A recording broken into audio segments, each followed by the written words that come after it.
Um, Nimefurahi tena baada ya muda mrefu wa kutokuwa pamoja, kujadiliana pamoja, kuzungumza pamoja na rafiki zangu wa muda mrefu wa Tanzania wenzangu. Leo nikaona tujadiliane kidogo kama nchi. Na kwa kweli leo nilitaka tufanye uchambuzi wa nadharia ya Bwana Charles Richard Schneider, Marekani huyu na mwanasaikolojia ambaye anazungumzia juu ya nadharia ya matumaini. Nimeona kuna haja ya kufanya hivyo kwa sababu nimesikiliza Patrobas Katambi, huyu waziri wa serikali iliyojiweka kwa nguvu mamlakani, Bwana Patrobas Katambi akizungumza na kusema kwamba amezuia mikutano ya hadhara ya vyama vyote vya siasa. Kimsingi sio vyama vyote vya siasa. Tamko hili limelenga kuzuia mikutano ya Chadema. Limelenga kuzuia Chadema isizungumze na Watanzania.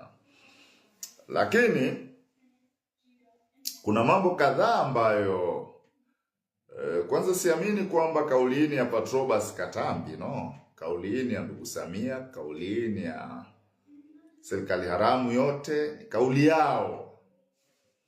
Sasa ni muhimu wakaelewa kwamba tuko kwenye dunia ambayo sayansi na teknolojia ya mawasiliano imetransform dunia kabisa. Kuamua kupambana na Chadema kwa kuzuia mikutano ya hadhara ya Chadema hakujawahi kuirudisha nyuma Chadema. Nataka nitoe mifano kadhaa. Rais Magufuli alipoingia madarakani mwaka 2015, jambo la kwanza lenye alifanya, alizuia mikutano ya hadhara nchi nzima, alizuia mikutano ya hadhara. Na akasema kwamba watakao kuwa na ruhusa ya kufanya mikutano ya hadhara ni wabunge, madiwani na rais. Kazuia mikutano ya hadhara nchi nzima. Kwa Freeman Mbowe akiwa mwenyekiti wa chama haruhusiwi kuja Nyamagana kufanya mikutano. Tundu Lissu akiwa mbunge wa Ikungi haruhusiwi kwenda Kawe kufanya mikutano ya hadhara.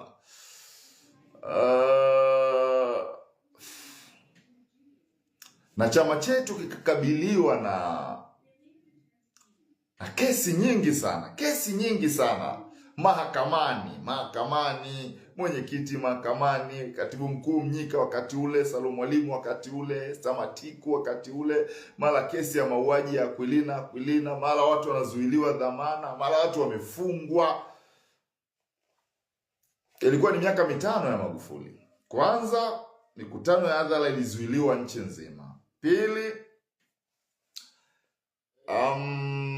chama kikazuiliwa kufanya operations zote. Ni katika kipindi ambacho mpaka mikutano ya ndani, yani vikao vya ndani vya chama, mikutano mikuu ikazuiliwa nchi nzima. Tulipofika mwaka 2019, nguvu ambayo Chadema ilikuwa nayo licha ya kuzuiwa kufanya mikutano ya hadhara nchi nzima ilikuwa ni ajabu sana. Ndipo Magufuli akaamua kuengua wagombea wa serikali za mitaa nchi nzima mwaka 2019. Tulipofika mwaka 2020, nguvu ya Chadema ilikuwa sio ya kawaida, kubwa sana, wagombea ubunge nchi nzima. Ndipo pale Magufuli akawaona sasa atempe na uchaguzi wote wa ubunge, kwamba akashinda Aida Kenani peke yake, akatangazwa Aida Kenani peke yake. Kwa hiyo kawa hivyo. Tulipofika wakati wa Samia, akasema yeye ni mama wa 4R, mikutano iendelee na nini. Lakini mwaka wa uchaguzi 2025, wakati Chadema imekuja na agenda no reforms no election, CCM namna ya kukabiliana na hiyo pressure ya no reform no election ilifanya mambo makubwa matatu. Jambo la kwanza ilikuwa ni kumkamata Mheshimiwa Tundu Lissu na kumpa kesi ya uhaini. Jambo la kwanza. Jambo la pili ni kumtumia msajili wa vyama vya siasa na mahakama kuizuia Chadema kufanya mikutano ya hadhara. Ikazuia tangu mwezi Aprili, ilizuiliwa mpaka mwezi uliopita mwaka huu. Tangu mwezi Aprili Chadema ikazuiliwa kufanya mikutano ya hadhara. Lakini kama hiyo haitoshi, msajili wa vyama vya siasa akasema hatambui uongozi wa Chadema, kwa maana katibu mkuu na secretariat yake, wakurugenzi. Akasema hatambui makatibu wa kanda walioteuliwa baada ya uchaguzi. Akasema hatambui wajumbe wa kamati kuu kina God Bless Jonathan Lema, kina Rose Maemba, kina Dr. Rugemeleza Nshala, na wengine wote hawatambui. Chadema ikaendelea kuwa kwenye stress. No fund, hela zote msajili amezingangania, hairuhusiwi kuoperate, secretariat yake haitambuliki. Lakini baada ya Chadema kuja kuruhusiwa kuoperate baada ya mwaka mmoja, ndio ile Mbeya unaiona, ndio ile Dodoma unaiona, ndio ile Geita unaiona, ndio hiyo Arusha unaiona, ndio hiyo Katavi unaiona, ndio hiyo Lindi unaiona kwa maana na Chingwea, ndio hiyo unayoiona Songea, ndio hiyo unaiona Njombe, ndio hiyo unaiona Katavi, ndio hiyo unaiona Tabora. Kwamba nguvu ya Chadema haikuwahi kuzuiliwa kwa sababu ya kuzuia mikutano ya hadhara. Haikuwahi. Sasa tuko kwenye digital world, tuko kwenye dunia ya kidijitali ambapo watu wana communicate kutumia smartphones. Hatari ninayoiona ambayo CCM hawajafanya calculation,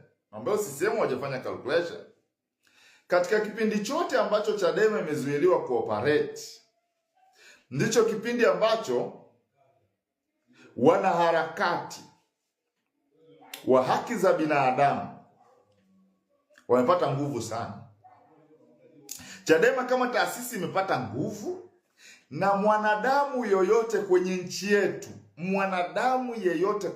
yetu mwenye akili timamu anayemiliki smartphone akaingia Instagram ama Twitter ama X ama popote akasema tunahitaji constitution reforms, amepata nguvu.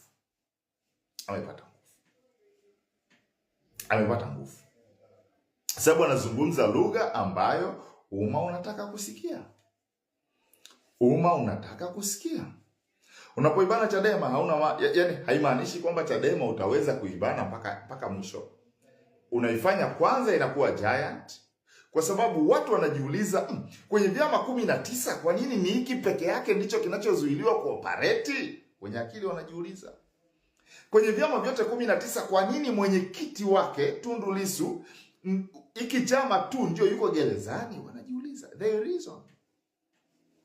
Wanajiuliza kwenye vyama vyote kwa nini ni hawa tu ndio ambao wanauawa, wanapotezwa, wanafungwa?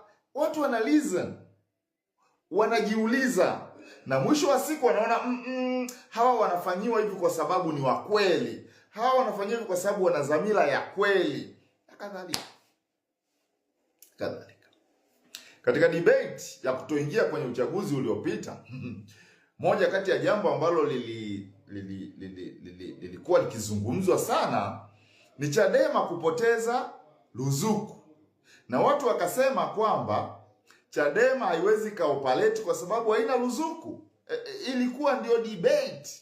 Baadhi ya watu ndani walikuwa na debate, baadhi ya watu nje walikuwa na debate, hata CCM wenyewe walisema tumemalizana na Chadema kwa sababu haitakuwa na single coin ya cooperate.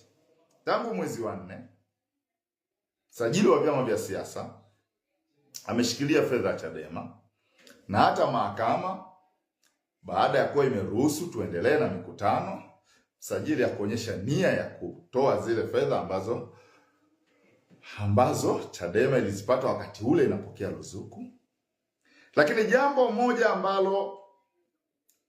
ambalo ningependa kila mtu aelewe, chama cha siasa hakiwi na nguvu kwa sababu ya fedha. Kama fedha ingekuwa ndio kitu kinachofanya chama cha siasa kiwe na nguvu, CCM ingekuwa na nguvu kuliko Chadema. CCM ingekuwa na nguvu kuliko Chadema. Chama cha siasa hakiwi na nguvu sana kwa sababu ya structure yake, kwa maana ya organization yake. Organization ni muhimu, lakini chama kikipoteza chama kikipoteza imani kwa watu, fedha haitakisaidia, organization yake haitakisaidia. Wakati KANU ya Kenya inaanguka, ndio chama ambacho kilikuwa na organization kubwa kuliko chama chochote. Wanaita kule mashinani, ndio KANU ndio ilikuwa na organization kubwa kuliko chama chochote. KANU ilikuwa na fedha nyingi kuliko chama chochote. KANU ilikuwa na dola kuliko chama chochote, lakini ilianguka. Ndicho unachokiona kwa CCM. CCM ya sasa imekosa agenda, imekosa trust, imani ya watu haipo. So kuifungia Chadema kufanya mikutano hakurudishi imani kwa CCM. Hakuwezi kurudisha imani kwa CCM. Na ukiwa strategist, ukiwa mwana mikakati, yani strategist na mwanasiasa, huwezi kufurahi kuona CCM ikapotea kabisa. Inapaswa iwepo, ioneone, lakini iondoke mamlakani. Lazima iondoke mamlakani. Lakini katika kuondoka mamlakani, kama haijajiandaa vizuri, inaumiza watu wengi sana. Kwa hiyo ni lazima CCM iondoke ili nchi yetu iwe na amani, iwe na furaha, iwe na upendo, haki iweze kurejea. Lakini as a strategist, ukitazama viongozi wa juu wa CCM, namuona Mzee Wasira, namuona Samia amkabili Lissu. Mzee Wasira amkabili Heche. Katibu mkuu wao sijui mama nani yule amkabili John Mnyika. Kawaida amkabili wakili advocate Mainyila. mama nani yule amkabili Sharifa. No, they are not prepared to compete. Namuona huyu mwenezi wa CCM. Mwenezi wa CCM kweli unaweza ukashindana na Brenda Rupia. Unaona they are not serious. Though chama kinachopoteza credibility, hata wakipata kiongozi mwenye anaweza akawa na haweni, lakini maandiko yalishahitimisha, kama misingi ikiharibika, mwenye yake atafanya nini? Misingi ya CCM imeharibika. Ndio maana uwezo wa kukompiti hawana. Misingi ikisha haribika, hawaaminiani wao kwa wao, wana magomvi ya ndani, alafu waje kuikabili Chadema, sioni jambo kama hilo. Lakini hiyo haikuwa ajenda yangu kwa leo. Nimemsikia Katambi akizuia mikutano ya hadhara. Categorically ameilenga Chadema. Huo ndio ukweli.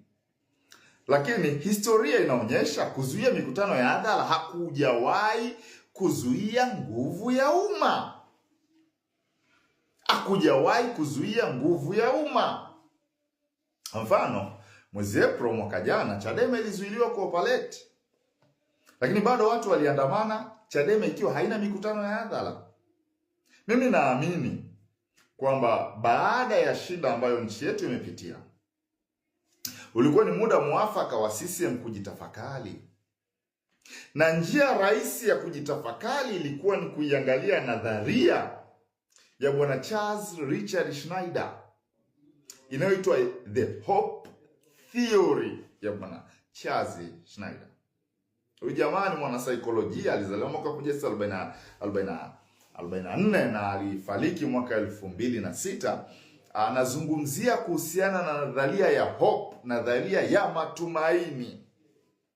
Pamoja na kwamba hakuna aliyeiweka serikalini mamlakani, serikali iliyoko mamlakani hayuko aliyeiweka, kwa maana haina ridhaa ya wananchi. Huo ndio ukweli ambao umma unafahamu hivyo, and that is reality. Lakini kama watu ambao wana think strategically, sidhani kama vitisho vingekuwa ndio njia mbadala. Nchi ambayo kwa sasa inaenda kukabiliwa na vikwazo vya kimataifa, kiona bunge la Ulaya wanazungumzia juu ya kuminywa kwa demokrasia nchini mwetu, wanazungumzia juu ya mauaji, utekaji na mambo kama hayo.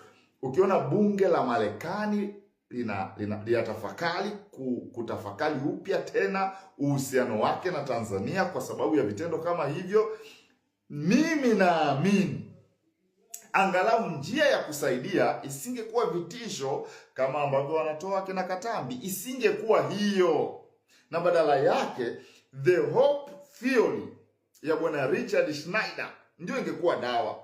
Hope theory, Schneider anapozungumza anasema matumaini sio kutumaini tu, ni kuweka malengo yanayoonekana, kuangalia njia za kuyafikia hayo malengo na kutoa motisha ili tuweze kufikia hayo malengo.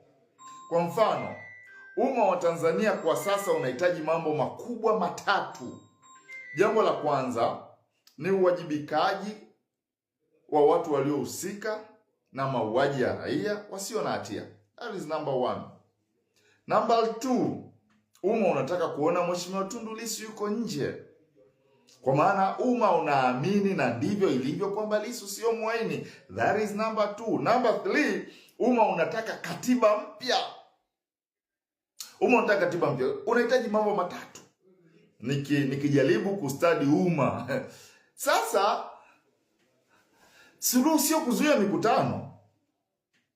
Suluhu ni kuangalia umma unataka nini. Unahitaji Tundu. Nimemsikiliza Baba Askofu Bagonza akizungumza, anatumia falsafa kubwa sana kuzungumza. Askofu Bagonza anasema kuna mbunge mmoja anadai kwamba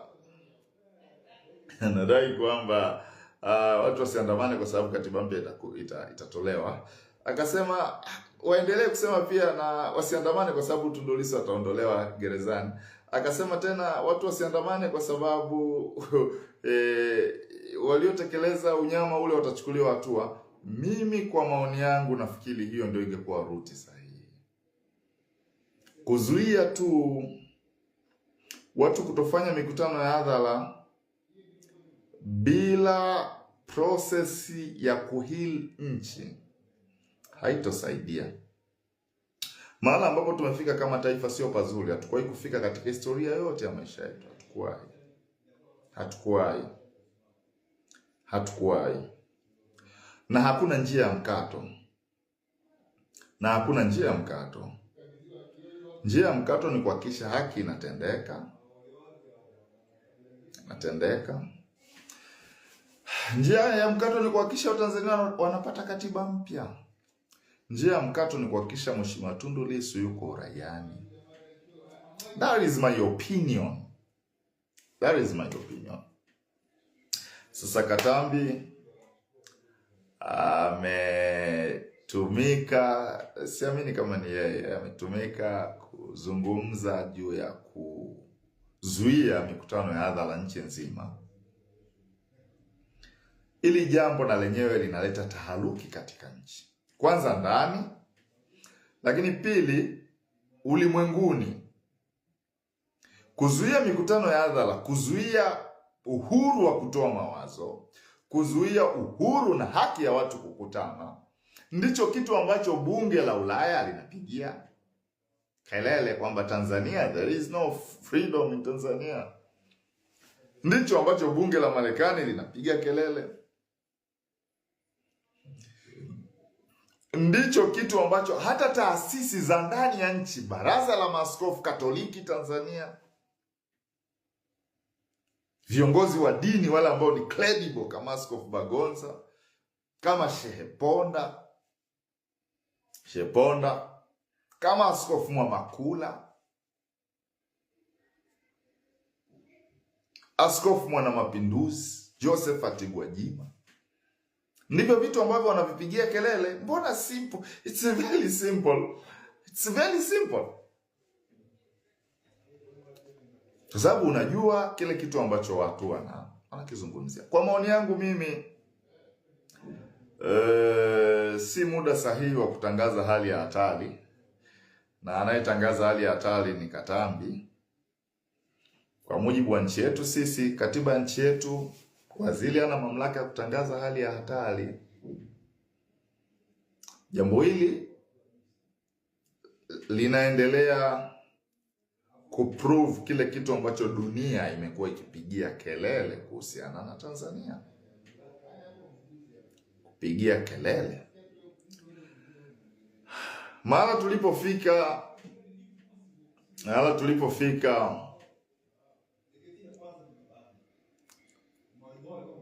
hatukupaswa kufika, lakini ndo tumefika. Kama nchi ndo tumefika. Hatukupaswa kufika, lakini ndio tumefika. So kama tumefika hapa, busara ni kutoka hapa katika namna ya haribu zaidi. Kiangalia ziara za Chadema ambazo Katambi amelenga kuzizuia, zina mambo mawili: free Tundu Lissu and then new constitution. Only that. Kauli mbiu ambayo inaongoza mikutano ya hadhara nchi nzima, na ambayo maelfu ya watu wanajitokeza kuja kusikiliza mambo mawili: free Tundu Lissu and new constitution, or constitution reforms in Tanzania. So ilikuwa ni busara tu. Ilikuwa ni busara. Kwa maoni yangu mimi, nguvu zilishatumika na hazijasaidia. Na matumizi ya nguvu zaidi yanaweza yakalenga kunyamazisha watu, lakini ikaleta watu wengine wenye nguvu zaidi, na ambao kuwa manage ni ngumu. Political parties unaweza ukatumia tools, kamata huyu, weka ndani, poteza huyu, lakini wanaharakati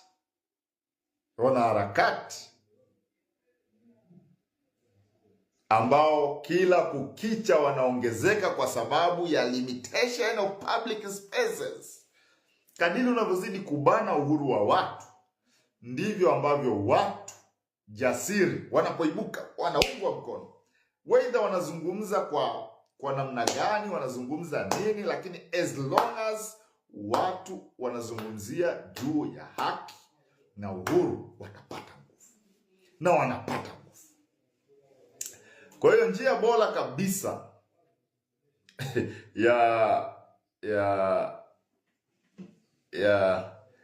sababu hapa ya kuona tunatoka vipi ni kuhakikisha haki inatendeka katika nchi. Chama chetu kitakaa kamati kuu, katibu mkuu amesema kitatoa kauli kuhusiana na mambo yote na mwenendo wa nchi jinsi unavyokwenda. Lakini mimi nafikiri njia ya kuzuia mikutano ya hadhara sio dawa. Mahala ambapo tumefika kama nchi, lazima tutoke. Lakini tunatoka vipi? Mwachieni Tundu Lissu. Tunatoka vipi? Tuandike katiba mpya ambayo italeta haki na usawa kwenye nchi.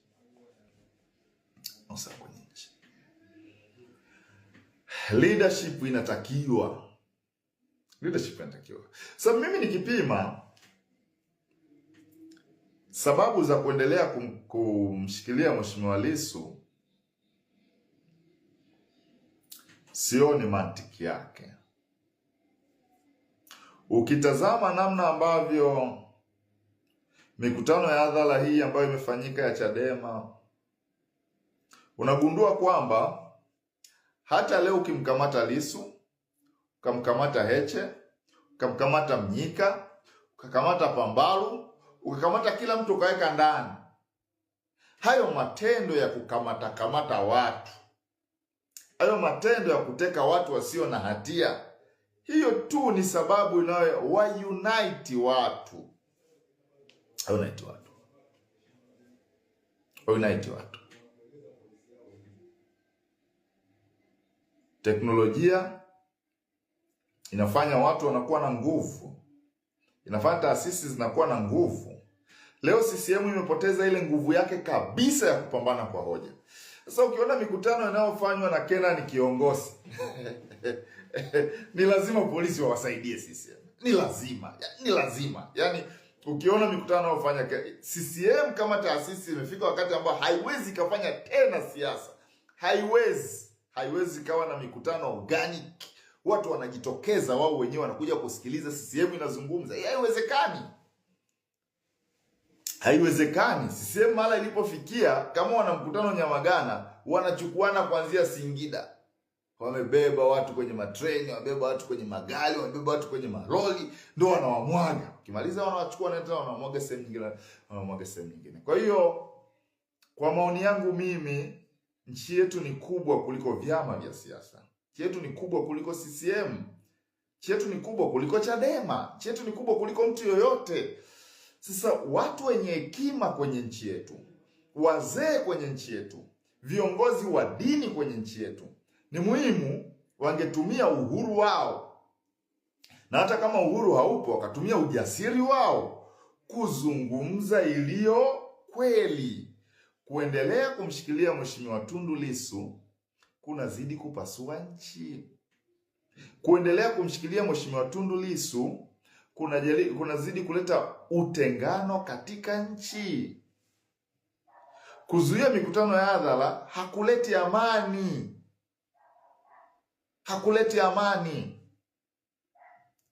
Hakuleti utulivu. Hawezi kutatua matatizo kwa kujidanganya kuwa hayapo. Ilikuwa ni kauli ya Mwalimu Nyerere. Kwamba huwezi ukatatua matatizo kwa kujidanganya kuwa hayapo. Nchi yetu iko kwenye mkwamo wa kisiasa. Nchi yetu iko kwenye mkwamo wa kijamii. Nchi yetu iko katika mkwamo wa kiuchumi. Sasa hayo mambo yote yanahitaji busara. Yanahitaji busara za namna ya kutoka. Na busara yenyewe inaanza, mwachilieni kipenzi cha Watanzania Mheshimiwa Tundu Lissu. Jambo la pili, andikwe katiba iliyokuwa bora. Kifanya hivyo, mambo yanaweza kasonga mbele zaidi. Kwa hiyo nitaka nizungumzie tu juu ya hiyo nadharia.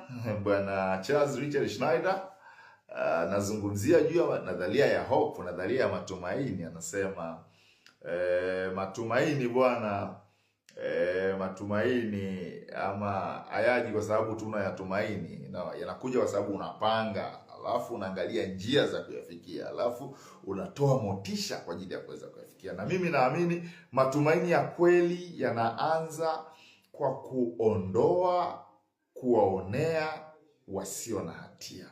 Chilio wafungwa wa kisiasa, chilio Mheshimiwa Tundu Lissu. Hiyo ndio jambo la kwanza. Iandikwe katiba mpya itakayoleta uhuru na haki ya kweli, alafu hiyo haki kaendelea kusimamiwa. That is hope. Huwezi kubadilisha nchi kwa kuinstill fear, kwa kuongeza woga, kwa kuongeza hofu. CCM ijifanyie tathmini.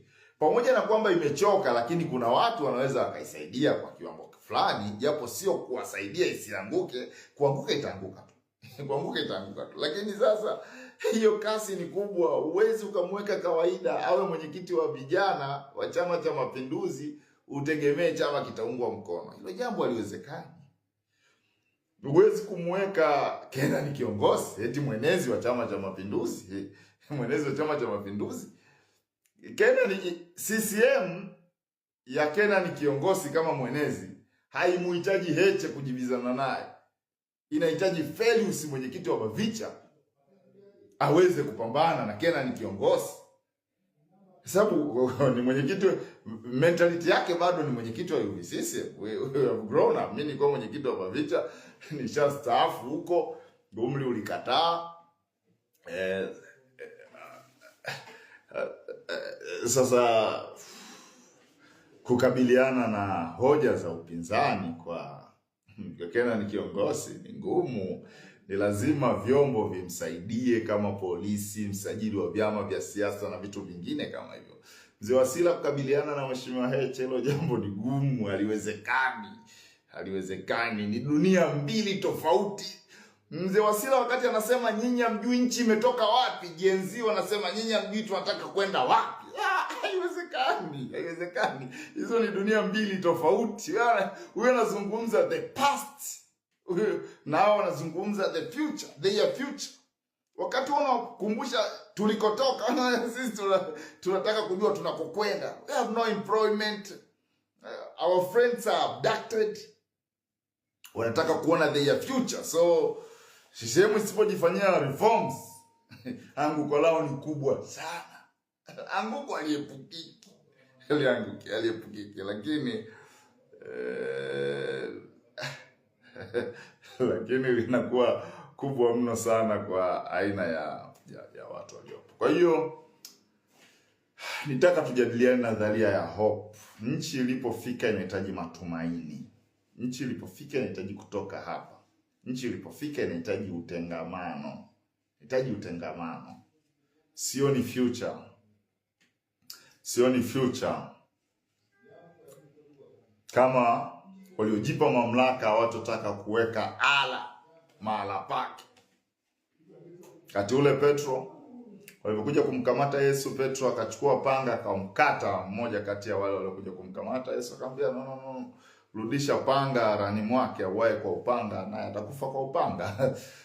Nataka kusema nini? Kwamba watawala waliojiweka kwa nguvu wanamiliki vyombo. Kwa kuwa wanamiliki vyombo, wanayo nafasi. Viongozi wazee mashuhuri kwenye nchi yetu, wale ambao bado wana uzalendo, sababu sio wote wenye uzalendo. Na ni bahati mbaya kwamba nchi yetu imepoteza kwa kasi kubwa sana wazee wenye ujasiri wa kusimama na kusema kweli. Imepoteza viongozi hao kwa kasi sana. Yaani katika nyakati za sasa unakuta vijana wanakuwa ni wazalendo kuliko wazee kwenye nchi yetu. Namuona mzee kama mzee Warioba hahesabu gharama zaidi ya kuipigania nchi. Yetu. Zaidi ya kusema ukweli, pamoja na dhihaka, pamoja na nini, unaona viongozi hasa wa dini zile ambazo wanamhubiri Mungu wa kweli, yani wao hawako kwa ajili ya maslahi. Unamuona Askofu Bagonza, unamuona mzee wetu Mama Kula, unamuona Mwana Mapinduzi, unaona Baraza la Maaskofu Katoliki, unaliona Askofu Pisa, katibu mkuu, Padri Charles Kitima, maaskofu, Shehe Ponda na baadhi ya mashehe ambao wanatamani kuona nchi yetu ikiwa na haki, ikiwa na uhuru, ikiwa na hivyo. Kwa hiyo ndugu Patrobas, ni ushauri wangu kwamba vitisho haviwezi kusaidia kurudisha nchi yetu kwenye hali ya upendo ambao kwa sasa umeondoka. Haiwezi kusaidia. Na kuzuia mikutano ya hadhara kwa kuilenga Chadema hakuwezi kusaidia, kwa sababu huko nyuma mikutano mingi ya Chadema ilizuiliwa. Viongozi wake walikamatwa, wengine walipotezwa, wengine waliuawa na mambo mengine kama hayo, mengi namna hiyo. Sifikiri kama inaweza ikawa ni busara kuendelea na hiyo hali siku hadi siku. Nchi inapokuwa katika hali ya namna hiyo, we are all losers. Tunatamani kuona nchi yetu ikiwa na demokrasia ya kweli. Sio waziri anajitokeza tu anazungumza hata kitu ambacho ni unconstitutional anazungumza na inakuwa. Wewe ukajenga nchi ya taifa, ukajenga taifa la namna hiyo. Lakini unless otherwise uongozi. Tutaendelea na darasa letu la uongozi. Of course nilisitisha kwa muda kidogo kuzungumza kuhusiana na issue za uongozi. Darasa langu la uongozi litarejea, tutaendelea kuzungumza kwamba kiongozi ni mtu ambaye anatumia ushawishi kuathiri wengine kufikia malengo ambayo amejiwekea. Huyo ndio kiongozi. Yaani ni mtu ambaye anatumia ushawishi. Kiongozi ni mtu anayetumia ushawishi. Anatumia ushawishi wake. Anatumia ushawishi wake kwa ajili ya kuhamasisha wengine. Kuhamasisha wengine. Anatumia ushawishi. Anatumia influence. Anatumia influence, sio vitisho. Kiongozi ni mtu anayetumia influence, anayetumia ushawishi kuwaongoza wengine kufikia malengo waliojiwekea. Sio malengo ya kiongozi. Hapa ieleweke. Kiongozi anapokuwa na malengo ni yake. Ile yanapokuwa ya taasisi. Yanapokuwa ya taasisi, yanapokuwa ya nchi, hayo ni malengo ya pamoja. Tunaita common goals. Kwa kiongozi ni mtu yeyote anayeweza kuwashawishi wengine kufikia malengo waliojiwekea. Na ili leadership itokee, ili uongozi utokee, ili leadership itokee, lazima kuwe na mambo matatu. Yakiwepo mambo matatu, tunasema uongozi upo. Jambo la kwanza, lazima kiongozi awepo. Lazima kiongozi awepo. Jambo la pili, lazima wanaoongozwa wawepo. Lazima wanaoongozwa wawepo. Na jambo la tatu na la mwisho, lazima kuwe na malengo ambayo kwa pamoja mnalenga kuyafikia. That is leadership. That is leadership. That is leadership. Kwamba lazima anayeongoza awepo. Lazima wanaoongozwa wawepo. Na lazima kuwe na malengo ya pamoja. Panaweza pakawa na anayeongoza na wanaoongozwa. Kama hakuna malengo ya pamoja, hakuna uongozi. Kwa kuwepo kwa kiongozi, it does not means necessarily kwamba there is leadership. Kuwepo kwa kiongozi, kuwepo kwa wanaoongozwa, hakumaanishi kwamba uongozi upo. Leadership inakamilishwa na mambo matatu. Awepo anayeongoza, wawepo wanaoongozwa, na yawepo malengo ya pamoja. Ya pamoja. Uwe ni kiongozi wa jumuiya, though taasisi za kidini malengo ya pamoja ni kwenda mbinguni. Malengo ya pamoja ni utakatifu. Hayo ndio malengo ya pamoja. So lakini kuna malengo ya pamoja ya taasisi hata za kidini, malengo ya pamoja ambayo mnajiwekea kwa mwaka, kwamba malengo yetu kwa mwaka huu, malengo yake kwa mwaka huu sisi tutafanya hivi. Mwe viongozi wa bodaboda, malengo yetu kwa mwaka huu sisi tunataka kufanya. Malengo ya nchi yetu tunataka kufanya nini? Nafanya hivi. Ni bahati mbaya sana katika nchi yetu, falsafa inayotuongoza kama nchi iko shagala bagala. Wakati wa Mwalimu Julius Nyerere, falsafa ya nchi yetu ilikuwa ni ujamaa na kujitegemea. Ujamaa na kujitegemea.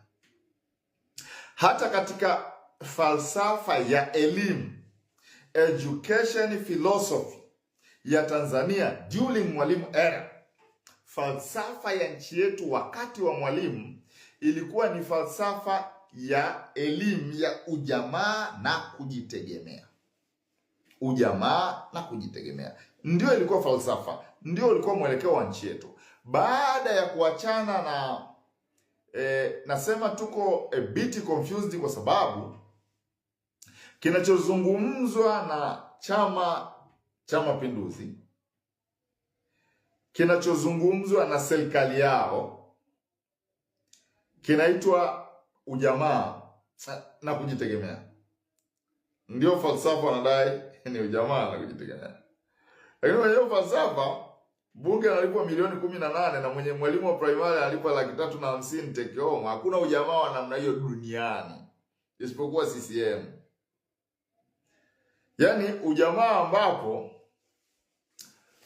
wenye mamlaka ya kuchuma wanachuma inavyowezekana na wenye mamlaka ya kuchumwa wanachumwa inavyowezekana. Hakunaga ujamaa wa namna hiyo. Hakuna ujamaa. Huo ni hata ubepari huko hivi. Huo ni unyonyaji kwa mujibu wa mwalimu. Kwa hiyo unajiuliza, baada ya kufa kwa ujamaa na kujitegemea, falsafa ya elimu yetu ni ipi kama nchi? Kwa sababu huwezi ukatransform nchi kama hauielewi falsafa ya nchi yako kuhusiana na masuala ya elimu. Education philosophy ya nchi yetu ni ipi? Wakati wenzetu wanaimba ujamaa na kujitegemea, of course hawajabadilisha. Wao wanasema nchi yetu ni ya ujamaa na kujitegemea. Ndivyo wanavyozungumza. Dunia iko kwenye falsafa ya sayansi na teknolojia. Mambo ya ugunduzi, mambo ya akili mnemba, artificial intelligence. Wakati nyinyi mnafundisha kuhusiana na simu ya maneno, simu ya maneno, andika simu ya maneno, andika simu ya maneno. Zeno wako mbali sana. Unafundisha simu ya maneno today. Kwenye dunia iliyo advance kiteknolojia kama mambo ya tehama, simu ya maneno kwa mtaala wa zamani sana. Kwa hiyo kama nchi lazima tujadiliane tena, what is our educational philosophy? Falsafa yetu ya elimu ni ipi? Na hiyo falsafa ya elimu, Tanzania haiwezi kuwa kisiwa. Falsafa ya ujamaa na kujitegemea ilisha kufa zamani. Sasa hivi nchi nyingi ziko katika mlengo wa kati. Na Chadema naamini katika mlengo wa kati kulia, center right. Mambo ya ujamaa yalisha kufa. Naelewa kuna features za ujamaa ambazo ni muhimu sana kuwa nazo katika nchi, hasa katika maeneo ya kijamii kama elimu na afya. Ni muhimu sana. Na ndio maana dunia sasa imetransform kutoka kwenye ubepari, kutoka kwenye ujamaa, na imekuja mlengo wa kati. Mlengo wa kati. Ili soko liamue, lidetermine kwamba mambo yote yanakuwa yanaamliwa by force of demand and supply. Na institutions zinakuwepo tu kwa lengo la kufacilitate, kusaidia kuweza kuvuka kama nchi. So ni muhimu pia kujadiliana kama nchi namna ya kuhakikisha demokrasia ya kweli inakuwepo kwenye nchi. Mwalimu Nyerere katika mafundisho yake aliwahi kusema ili nchi iendelee inahitaji ardhi, watu, siasa safi na uongozi bora. Tanzania ina ardhi kubwa, yenye rutuba, yenye maji ya kutosha, yenye madini ya kila aina. Hiyo sio tatizo. Tanzania ina watu wema, wakarimu, wapole, wenye maarifa, waungwana. Kilichokosekana kwenye nchi ni siasa safi na uongozi bora. Siasa safi na uongozi bora ndo hakuna. Na ninasema uongozi bora. Ili uwe uongozi, unahitajika kiongozi bora, kunahitajika jamii bora. Jamii bora, community, society ambayo imeendelea kijamii, kiuchumi, kisiasa. Na mwisho inahitaji malengo ya pamoja. Najiuliza, malengo yetu kama nchi ni yapi? Ni jambo gani ambalo sisi kama Watanzania, unajiuliza kama Watanzania, ni jambo gani ambalo tunaweza tukajitokeza duniani tukasema sisi ni bora katika hili? Kienda kwenye kilimo, bado tunatumia jembe la mikono karibu nchi yote. Kienda kwenye elimu, huko ndo usiseme watoto wanafundishwa panzi na miguu mingapi. Ukienda kwenye afya, ndo watu wetu wanaenda kutibiwa India na kwingineko. Ukienda kwenye miundombinu, barabara, nenda Mbeya, nenda wapi, kitu gani ambacho sisi ni kizuri? Yani tuko vizuri kwenye hicho. Kwa hiyo we need leadership. Kuirudisha nchi yetu kwenye amani na utulivu, we need leadership. Tumia nguvu. Sioni.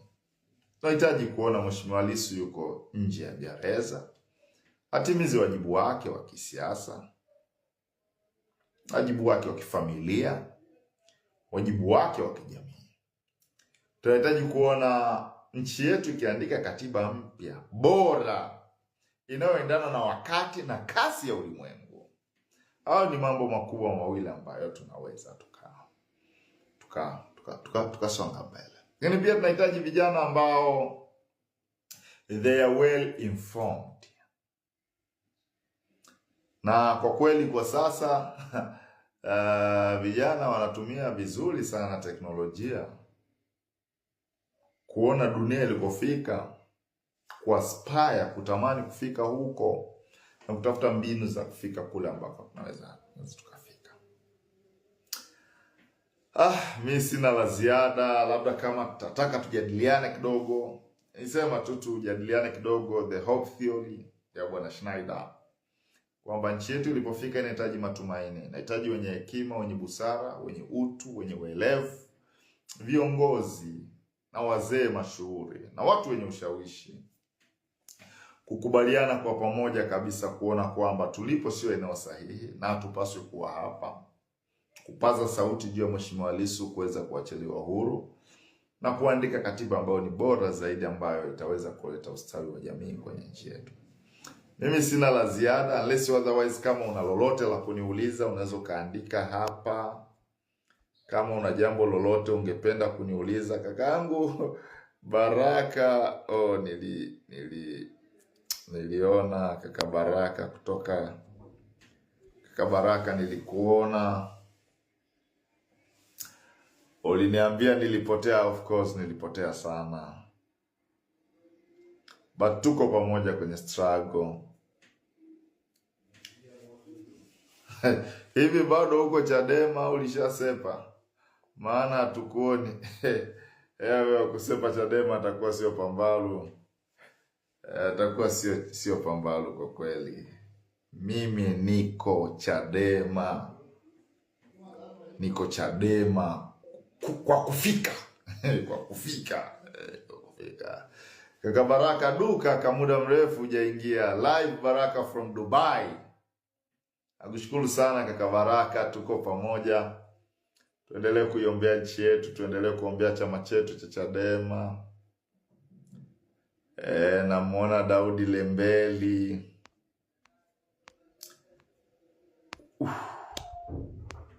Asanteni jamani. Labda kama kuna mtu ana swali, ana maoni, ana ushauri na nini.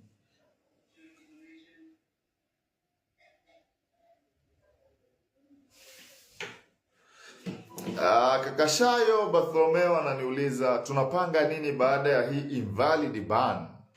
Are we going to continue with Larry's as Chadema? Chama kitatoa kauli. chama kitatoa kauli.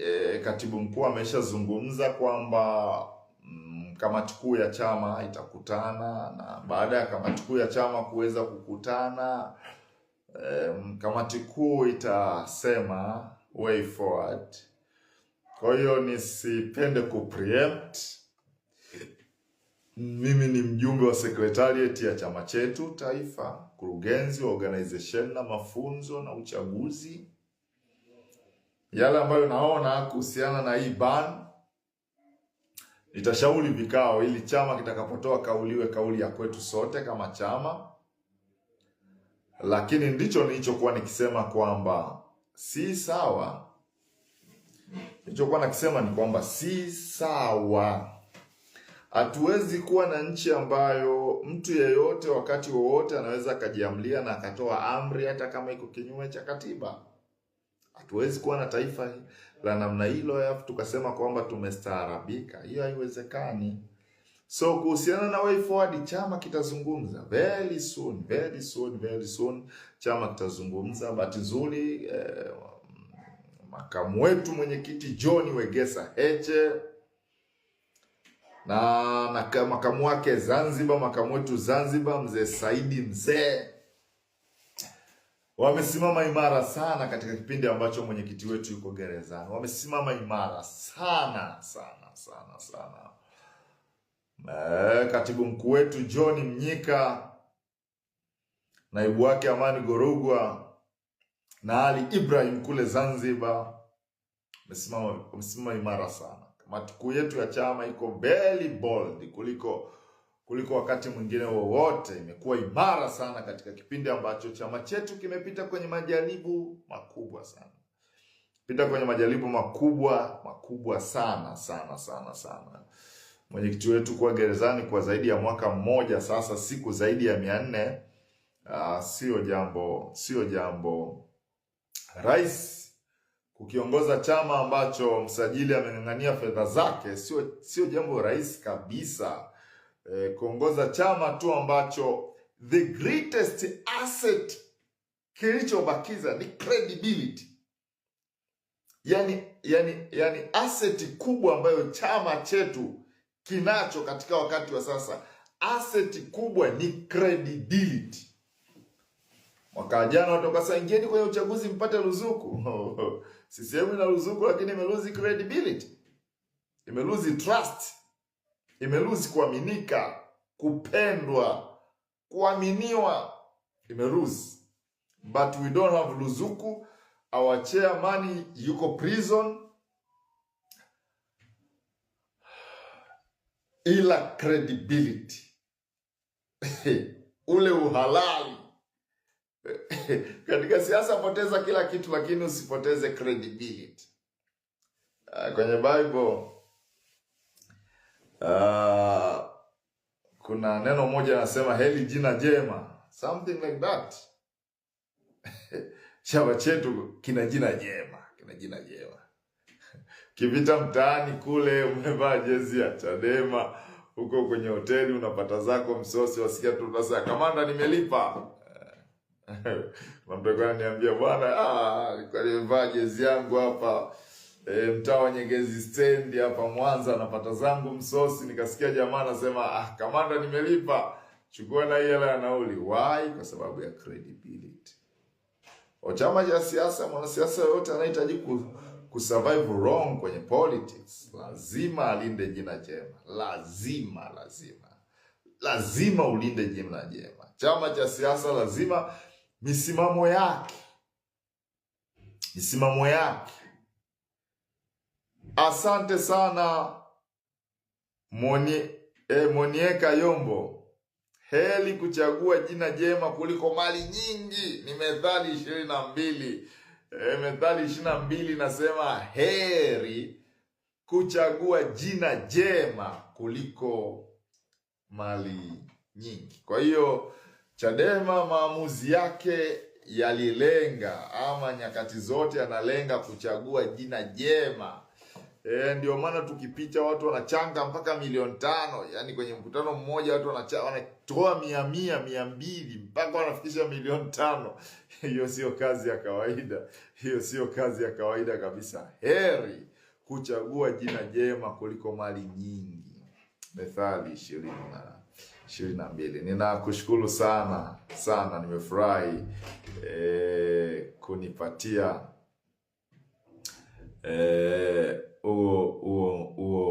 huo mstari kwenye Biblia. Nitakuwa na dakika 10 mbele kwa yeyote mwenye swali, kwa yote mwenye maoni, mapendekezo. Sababu mwisho wa siku lazima tujenge chama chetu. Mwisho wa siku lazima tujenge nchi yetu ya Tanzania. Yaani mwisho wa siku lazima tuwe na jamii yenye upendo, yenye mshikamano, yenye kuaminiana na yenye kusonga mbele. Hilo ndilo jambo ambalo ni la muhimu sana kuliko jambo lingine lolote. Na hilo linawezekana tu kama haki inaweza ikatendeka na ikaonekana kuwa imetendeka. Kama haki inaweza ikatendeka na ikaonekana kuwa imetendeka. Haki ya ndugu zetu waliouawa, walioumizwa ikishatendeka, lakini pia mwenyekiti wetu akiwa ameshatoka gerezani ili akaendelea na maisha yake kama kawaida, na nchi yetu ikaanza na kukamilisha mchakato wa uandishi wa katiba mpya, ninaamini tutakuwa na taifa bora sana. Tutakuwa na taifa bora sana, lakini haiwezi kuwa kazi rahisi. Haiwezi kawa kazi rahisi. Hiyo kazi ni ngumu, inahitaji commitment. Inahitaji commitment. Kaka Samuel Ayub anauliza, vipi kuhusu kauli ya huyu waziri wa Samia kuzuia mikutano? Waziri ana mamlaka ya kutangaza hali ya hatari. Hiyo hana. Na ukiona nchi ambayo mtu yoyote anaweza kaamua kutoa kauli yoyote na ikawa kauli, hiyo nchi haiendeshwi kwa mujibu wa sheria za nchi. Kauli yake imelenga kuzuia mikutano ya Chadema na si vinginevyo. Kilicholengwa ni Chadema na no reform, no na free Tundu Lissu pamoja na katiba mpya, ndivyo vilivyolengwa. Kwa kilicholengwa, hawajalenga kuzuia mikutano ya CCM. Wameona CCM hawana mbavu za kukabiliana na Chadema, ndicho walichokiona. Akaona no, twende extra miles. Na ile kauli sio ya Katambi, kauli ya serikali yao, kauli yao. So sisi kama chama tumesema tutakutana, tutakaa kidijitali, tutafanya uamuzi wa pamoja. Tutafanya uamuzi na tutautangaza hadharani. Tutautangaza hadharani. Chama chetu sio chama cha kinyonge. Lakini pia wadau mbalimbali wamepaza sauti zao. Nimeona chama cha ACT Wazalendo wameissue statement. Ni jambo jema, jambo la kupongezwa. Nimemwona wakili Mwabukusi ambaye ni rais wa chama cha wanasheria wa Tanganyika TLS. Nimeona viongozi mbalimbali, watu mashuhuri wa ndani na nje ya nchi wamepinga hilo jambo. Na ni predict tu, kama kuna jambo ambalo litawaunganisha Watanzania katika hatua ya sasa na kuwa na nguvu ya pamoja, ni pamoja na kauli kama hii ya Katambi. Hii kauli itaenda kuwaunganisha Watanzania na kuwa na nguvu ya pamoja kubwa sana. Sababu uhuru wa kukutanika kwa amani unalindwa na katiba ya nchi yetu. Na kwa kuwa unalindwa na katiba ya nchi yetu, wadau wenye nia ya kuona nchi yetu inaenda, sio kwa sababu ya matakwa ya mtu mmoja, lakini kwa namna ambavyo katiba yetu inataka tuwe, watapinga hii kauli na wanapinga hii kauli na tunapinga hii kauli. Kwa hiyo chama juu ya nini tutafanya. Juu ya nini tutafanya. Kamati kuu ya chama inakutana very soon na itatoa msimamo wa chama.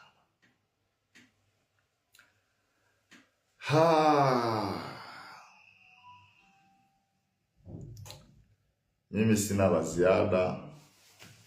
Kwa mliochelewa, tulikuwa tunajadiliana kuhusiana na nadharia ya matumaini, kwamba na ni msimamo wangu kwamba nchi mahala ilipofika haihitaji vitisho tena, inahitaji matumaini. Na ndio maana Bwana Charles Richard Schneider, Marekani na mwanasaikolojia, alikuja na nadharia ya matumaini. Akasema matumaini hayaji kwa sababu unayataka, matumaini yanakuja kwa sababu unapanga matumaini unayoyahitaji, unatengeneza njia ya kuyafikia hayo matumaini, na mwisho una reinforce au wanaita agency thinking, au kuhamasisha kufikia hayo matumaini ambayo yanahitajika. Nchi yetu mahala ilipo inahitaji matumaini, haihitaji vitisho. Kwa maoni yangu, inahitaji matumaini, inahitaji hope restoration. Sababu hata mifumo ya kiserikali watu wamepoteza imani nayo, mahakama watu wamepoteza imani nayo, vyombo kama jeshi la polisi watu wamepoteza imani nalo, ofisi ya msajili wa vyama, hiyo ndio watu hawana imani nayo kabisa. Kwa hiyo huwezi ukaendelea kutumia vitisho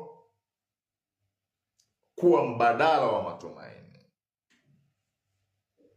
Na ninataka katika hili kusema mambo mawili. Mwalimu Nyerere aliwahi kusema hauwezi ukayatatua matatizo kwa kujidanganya kuwa hayapo. Hiyo ni kauli ya kwanza. Hauwezi ukatatua matatizo kwa kujidanganya kuwa hayapo. Kauli ya kwanza. Kauli ya pili ni hauwezi ukatumia njia ile ile kutatua matatizo. Ile njia iliyoshindwa kutatua matatizo, huwezi ukaitumia kutatua matatizo. Ama kwa namna alivyosema Albert Einstein ni kwamba akili iliyotumika kutengeneza matatizo haiwezi katatua matatizo hayo. Kiwango cha akili ile ile iliyotumika kutengeneza matatizo haiwezi katatua matatizo. Kwa hiyo kiwango cha akili ya CCM kilioikwamisha nchi yetu katika mkwamo huu kudhani kwamba kiwango hicho kinaweza kikatatua hayo matatizo ni kutendea haki uwezo wetu wa kufikiri. Kwa kama nchi, ni wajibu wetu kufikiri tofauti. Ni wajibu wetu kutafuta leadership.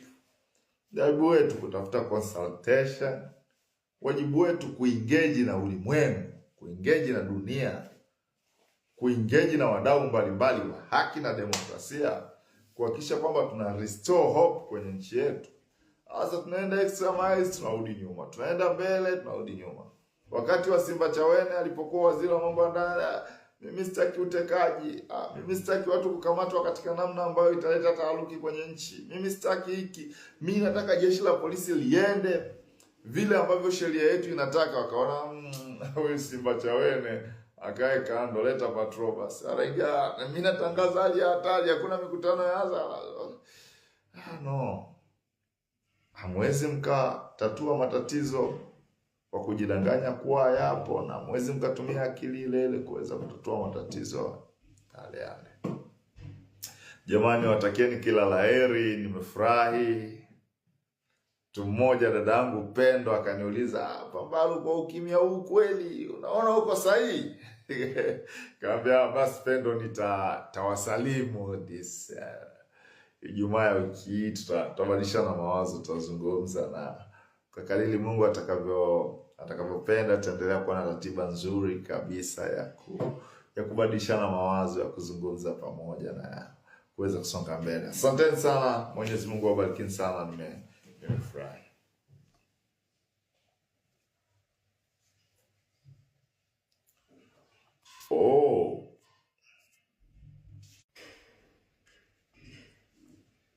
Tushamaliza